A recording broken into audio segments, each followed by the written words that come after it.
நம்ம கடைசிந்தர் என்னன்னு பாத்தீங்கன்னா நம்ம தெளிவாயிட்டாங்க திமுக காரணங்க. எப்படின்னா நம்ம ஓட்டு கேட்டு போக முடியாது, காரி துப்புவாங்க. அதனால என்ன பண்ணா பழைய ஆளுங்க, ஏதாவது நம்ம துரைமுருகன், பொன்முடி, நாய்ஸ் கூட இல்லைங்கிறாங்க என்ன ஓட்டு சீட்டு.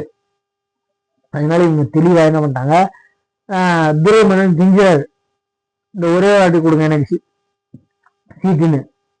யாரு எக்காரணம் கொண்டோ 10 ரூபா பாலாஜி, பொய்மகேஷ், இவங்க பேர்லாம் பண்ணுங்க. அந்த காலத்துல இவங்க அப்பாங்கெல்லாம் கரெக்டா வச்சிருக்காங்க பேரு. பொய்மகேஷ், நாய்சேகர், பொன்முடி, யார் 10 ரூபா பாலாஜி, இதனால இன்னாங்கன்னா டெபாசிட் இழக்கிறது உரி.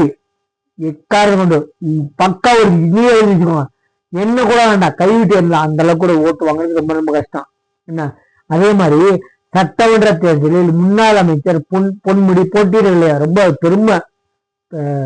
தாராள பிரபு எனக்கு சீட்டு வேணும்னு 2016-21 போட்டியிட்ட திருக்கோயில் தொகுதியில் இதான் பாருங்க. 2026 போட்டியிட பொன்முடியின் மகன் கௌதம சிகாமணி விருப்பம் அளித்துள்ளார். உங்களுக்கு தெரிஞ்சு போச்சு, நம்ம ஓட்டு கேட்டு போக முடியாது, காரி கருத்து துப்புவாங்க. நம்ம அப்படி பண்ணி வச்சிருக்கோம்.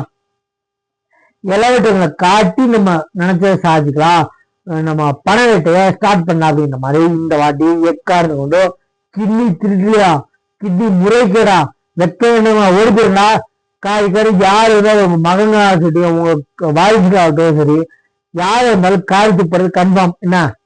பொதுமக்கள் 4 வருஷம் 5 வருஷமா புடுங்கிறது போதும், நீங்க கிளம்புங்க அப்படின்னு சொல்லிட்டாங்க பல இடத்துல. அது மாதிரி எத்தனை லட்சம் பேரை சேர்த்தாலும், எத்தனை கட்சியை கூட்டணி வச்சாலும் திமுக சகாப்தம் 2026 முடிஞ்சு போச்சு. நல்லா புரிஞ்சுக்கோங்க. தோக்கடிக்கிறது இல்ல மக்கள், சகாப்தத்தை முடிச்சு வைக்க போறாங்க மக்கள், பொதுமக்கள் நல்லா புரிஞ்சுக்கோங்க. சகாப்தத்தோட முடிஞ்சு திமுக சகாப்தம் அராஜ ஆட்சி, நல்லா புரிஞ்சுக்கோங்க. அதே மாதிரி எக்காரணத்தை கொண்டு காசுக்கான போட்டு பொருளை வாங்கிட்டு ஓட்டு போடாதீங்க சரிங்களா. யோசனை பண்ணி போடுங்க. இந்த அராஜ ஆட்சிக்கு போது டெய்லி காலில் எடுத்தா பாலியல் கொடுமை செய்து கொலை, இந்த 2 வயசு குழந்தை, 10 வயசு குழந்தை, 17 வயசு குழந்தை புகார் அளித்தும் நடவடிக்கை எடுக்காதனால் கையில எழுதி செத்து போயிருக்கு பொண்ணு. நேற்று என்ன போக்சோ வழக்குல கைது செய்யப்பட வேண்டிய தாயம் விட்டதுனால, ஏவல் துறை செய்த கேவலமான காரியங்களால கையில எழுதி சூசைட் பண்ணியிருக்க ஒரு பொண்ணு. அதே மாதிரி அவங்க என்னதான் பண்ணாலும் இவங்க பொலிட்டிக்கல் பவர் யூஸ் பண்ணி வெளியே தாராளமா சுத்துறானுங்க. அதனால சகாப்தம் முடிச்சு வச்சிருங்க எக்காந்து கொண்டு. இப்ப இருக்கிறது போலீஸ் காவல்துறை இல்ல, போலீஸ் ஏவல் துறை. ஸ்காட்லாந்து போலீஸ் நிகர் தான் காவல்துறை, தமிழ்நாடு காவல்துறை, அது காவல்துறை. இது அரசு வழக்கறிஞர் மாதிரி அரசோட ஏவல் துறை. இல்லைங்களா, தமிழ்நாடு தூக்கிட்டு அரசு வச்சிருக்காங்கல்ல, அந்த அரசு ஏவல் துறை தான் நடந்துருக்கு சரிங்களா. சாதாரணமா தீபாவளி முடிஞ்சு திருப்பரங்குன்ற விஷயத்துல இவங்க புரிஞ்சு விட்டாங்க.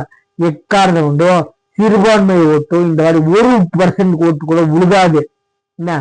எக்காரணம் கூட விழுகாது என்ன. நம்ம சேனலை சப்ஸ்கிரைப் பண்ணுவோம். தேங்க்யூ.